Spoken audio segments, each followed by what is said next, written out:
Le Maroc, c'est une destination touristique absolument incontournable. Mais en coulisses, une révolution silencieuse est en train de tout changer dans la façon dont les voyageurs explorent le pays. Alors oubliez tout ce qu'on pensait savoir sur la location de voitures. On va voir ensemble comment tout a été réinventé. Pour bien comprendre l'échelle, il faut regarder ce chiffre. L'an dernier, les aéroports marocains ont accueilli 36,3 millions de passagers. C'est un record. On parle d'une véritable marée humaine, une demande de mobilité absolument colossale qui déferle sur le pays. Et parmi eux, il faut imaginer près de 20 millions de touristes, des voyageurs qui viennent du monde entier, attirés par toutes les richesses du royaume. Ce chiffre y confirme juste l'attrait immense du Maroc comme destination. Et c'est là que souvent ça coinçait. La réservation du vol, c'est simple. L'hôtel, on le réserve en quelques clics. Mais la mobilité sur place, eh bien, c'était jusqu'à très récemment le maillon faible, le point de friction dans un parcours client qui se voulait parfait. Ce défi, en fait, il vient d'un changement fondamental de comportement. Il y a un vrai paradoxe entre les attentes du voyageur d'aujourd'hui et ce que le marché de la location proposait traditionnellement. Oui, l'époque de la négociation au comptoir de l'aéroport, c'est terminé.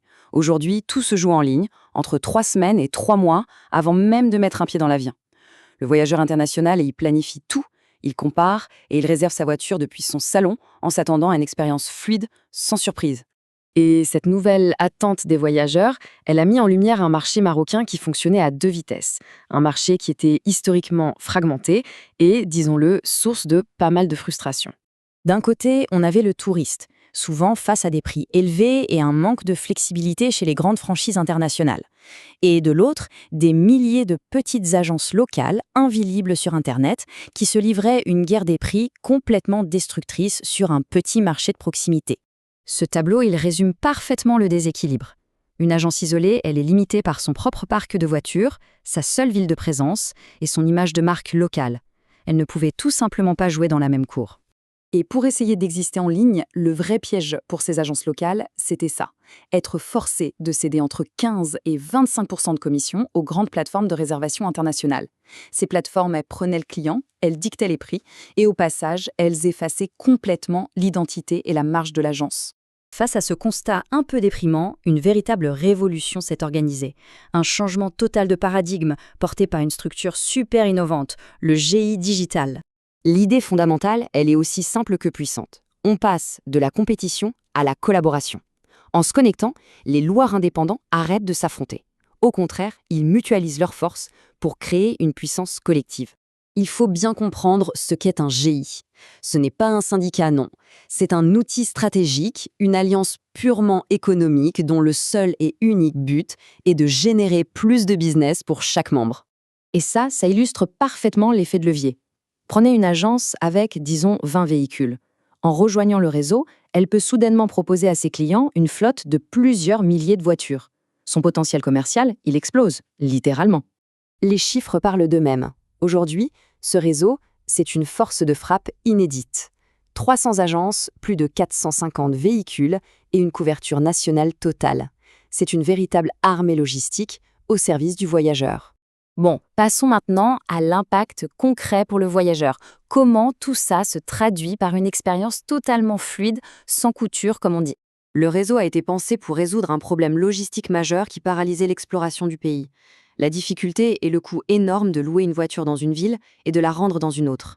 Prenons un exemple classique, un couple de touristes atterrit à Tanger. Ils veulent descendre la côte et reprendre leur vol retour depuis Agadir. Avant, ça impliquait des frais de rapatriement, le fameux drop-off, qui était exorbitant. L'agence de Tanger devait envoyer quelqu'un récupérer son véhicule à 800 km de là. Aujourd'hui, ce cauchemar logistique est terminé. Le processus est devenu d'une simplicité incroyable. Le client réserve en ligne, l'agence partenaire de la ville de départ fournit la voiture, et à la fin du voyage, le client la dépose tout simplement chez l'agence partenaire de la ville d'arrivée.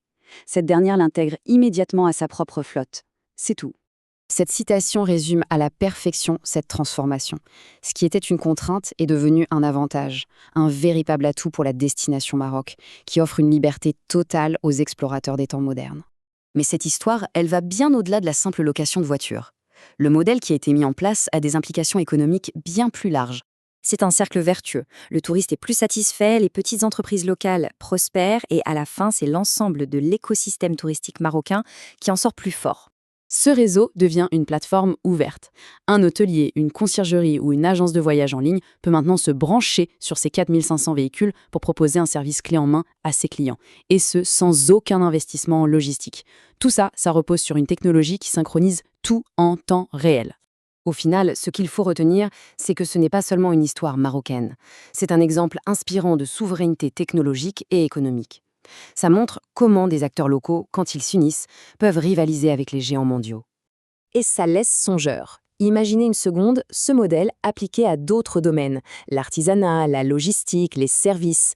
Que se passerait-il si d'autres industries décidaient elles aussi de se connecter plutôt que de se concurrencer? C'est une question qui ouvre des perspectives vraiment fascinantes.